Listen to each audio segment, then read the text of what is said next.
Well, once again, welcome, and welcome. So, to start off in this part of the video series, I am gonna simply be introducing you to functions. Now, before we get into the nitty-gritties of it all, I'm just gonna go right ahead without any further ado and give you a broad idea as to what to expect as we head off into analyzing and dealing with functions. So to start off, we are going to be, for this particular video, just introducing functions. Then after this brief introductions, we are going to be shooting into linear functions, then followed by exponential functions, hyperbolic functions, and quadratic functions, in not particularly in that order, but those are the four types of functions that we are first gonna be dealing with. So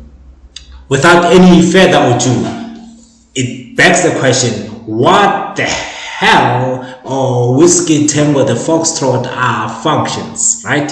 So notice I didn't use any bad words in there. Anywho, so what are functions?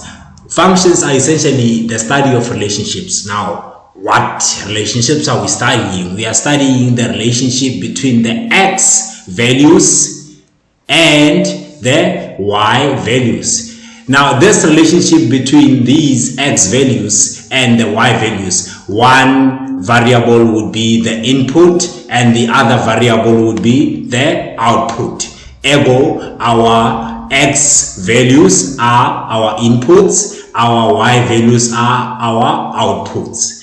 Now, between the input and the output, we would normally have what we call the rule. Now, this rule is going to come in the form of a standard notation of a function. It can be mx plus c. It can be ax squared plus bx plus c, but it's gonna come off in the context of one standard form or another.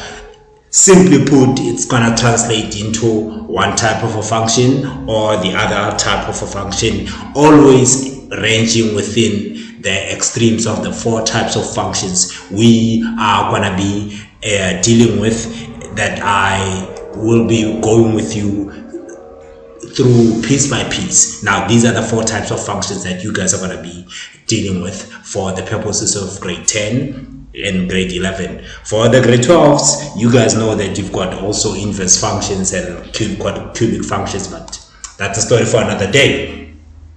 Moving on. Now, there's a few terminologies that you, as a mathematician, I'll be calling you a mathematician, not to hype you up, but out of respect for the subject itself and out of the sheer glory of it.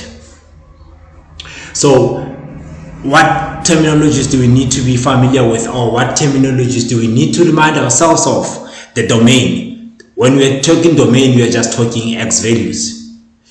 It's a set of x values. When we are talking range, we are talking y values. So domain and range have to do with that Cartesian plane of ours, where we have the y-axis and the x-axis. When we are talking domain, we are only focused on the x-axis. When we are talking range, we are only focused on the y-axis. Axis of symmetry.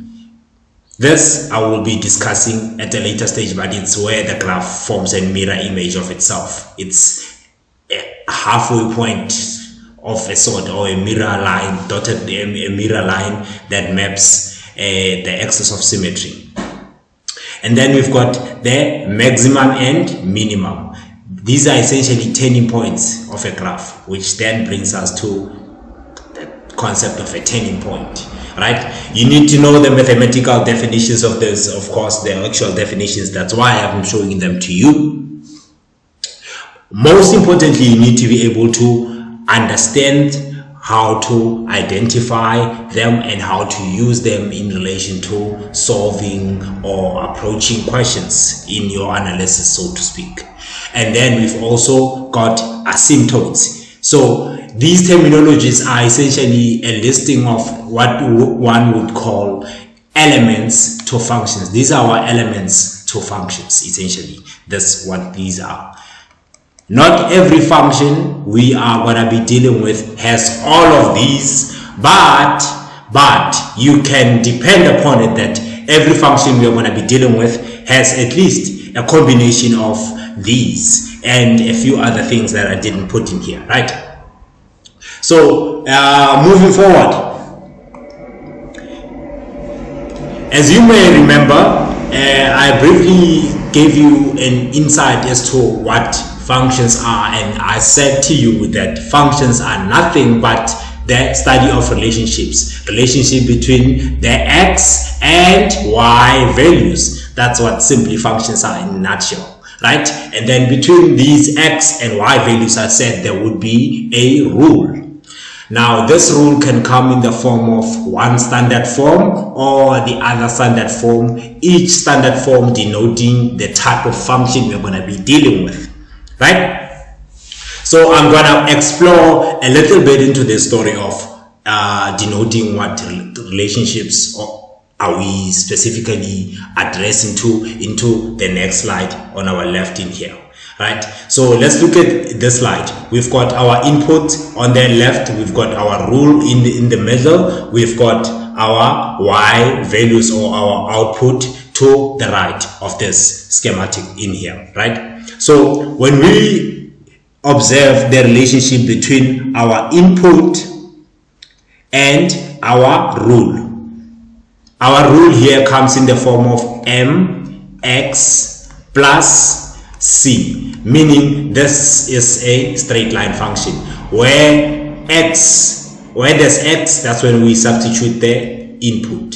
So when x is -1, it's -1 times 2, which gives us -2, minus 1, which gives us -3. That's how we got this output, the first output here.